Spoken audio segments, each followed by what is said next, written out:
প্রথম তো আমাকে হাজিরার তারিখ সোমবারে হাজিরা দিতে গেলাম। তার ওই যে ম্যাজিস্ট্রেট স্যারে বললো যে আপনার পাকা বাথরুমে কোনো সমস্যা নাই, কিন্তু আপনার মাটির চুলায় সমস্যা করে ওই যে দোয়া নিয়া, তা আপনার বন্ধু চুলো বসাইতে হইবে।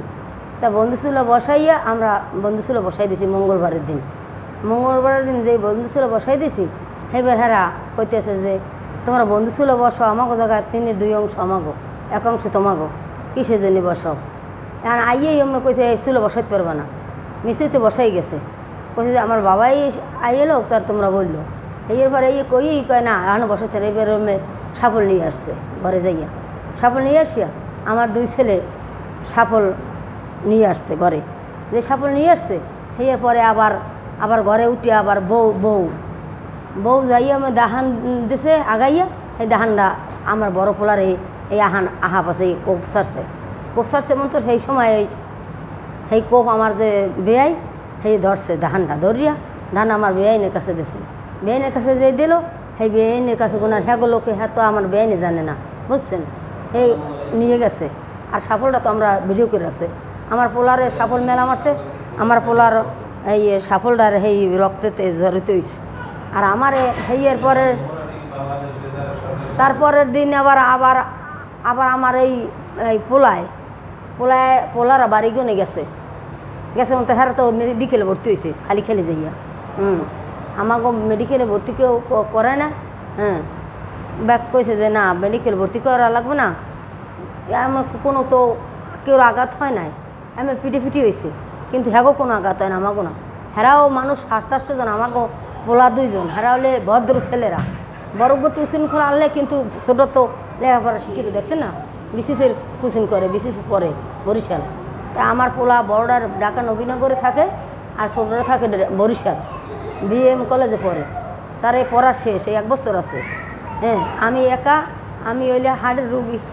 আমার দিন ওই ছাড়ো আর জ্বালাইতেছে যে আমার ঘরে আমাকে জায়গায় থাকো, তা তোমার আঙ্গুল জায়গা না, আঙ্গুল ঠেলা দেওয়ারও ওই জায়গা নাই। এই মানুষ নিলেই দেয় ওই মহিলাকে, এই যাইয়া হারে করো, মারধর করো। আমি ঘরের দরজা আটকাই দিই। রমজান মাসেও আমার জ্বালাচ্ছে, আমি পিঁপড়ে লিপি। সেই সময় আমি ওরে এরকম কাদার হাত দিয়ে আমি পাও ধরছি জড়াইয়া, যে ছাড়ো আর আমি হাড়ের রুগী, আমার সাথে তুই ওরম দুর্ব্যবহার করিস না। যাইয়া আবার দরজার বাতিটা আবার অফ করে দেয়, যে অন্ধকারে যদি মারে ওই যে রাতের সন্ধ্যাবেলায় মাগরিবের নামাজে পড়ে রমজান মাসে, হেয়ের পরে সন্ধ্যাবেলায় এই বাতিটা অফ করে দেয় বুঝলি। হেয়ের পরে যে এইরকম করতে আছে, হেয়ের পরে হেরা তো হাসপাতালে গেলে এই ফাঁকে আবার রয়েছে হ্যাঁ বোনের আইয়া আমার দরজা টরজা সব পিড়েই পড়ে, আবার হেরা তো পিড়েই গেছে, এবার দরজা দিয়ে সব পিড়েইয়া ভাঙে মতো। এইবার দূর থেকে আমারে ইটমেল আমারে আমার ব্যান্ডেজ করালাম না আমার সমু, তো এই জন্য আমি এইটা হয়েছি, এই ইটমেল আমারছে বুঝছেন। হেয়ের পরে এই দিয়ে তো রক্ত পড়তে আছে, আমার ছেলে 2 বাওয়ালকার। হেয়ের পর স্যার কী বলবো,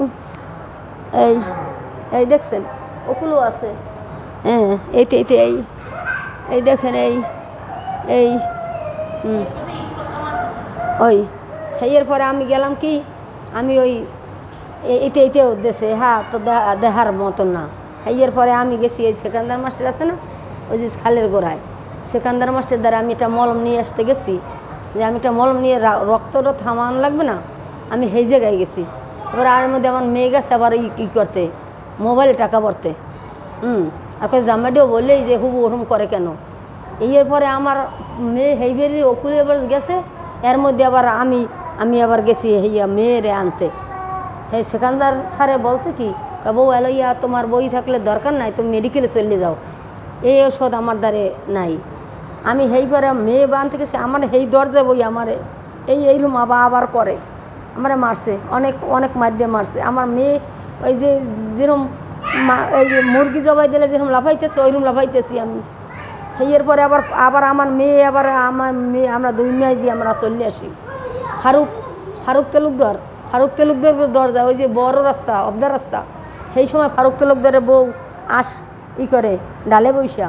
হেয়ের পরে হে কয় অত্যাচারী এরকম মারামারো, এই চুল আমার মেয়ের চুল এরকম চুল ধরিয়ে নিচে নামাইয়া এইবার আমার মেয়েরে মারে আমারে মারে, আমরা কিন্তু হাগো তুলি নেয়, আমার মেয়ের এই চেন নিয়ে যায়, আমার একটা স্বর্ণের দুইটা ইয়েলে বালালে একটা পরিয়ে যায়, এই চুংড়ি পরে গেছে। মিথ্যে কথা বলবো না, যেন হেলে যেন আল্লাহ যেন আমার সবাই না, আমি 5 ওয়াক্ত জায়গায় 7 ওয়াক্ত নামাজ পড়ি। এইরকম ডিস্টার্বগুলো করতে আছে, এই ডিস্টার্বগুলো কেন করে জানেন? হ্যাঁ হ্যাঁ গো, আমার আমি আমি আমার ছেলে মেয়ে যা করবে, আমার স্বামী যা করবে, আমি তো ওবারই তো আমি বাসিন্দা না, আমি তো 3 ছেলে মেয়ের মা হলো, আমার যদি স্বামী তারাই দেয়, কিন্তু আমার চলে যেতে হবে। কিন্তু হ্যাঁ গো, যে অভিযোগ, সেই অভিযোগ নিয়ে হ্যাঁ কাজ করবে, কিন্তু আমি তো এই জায়গায় আমি বাসিন্দা না।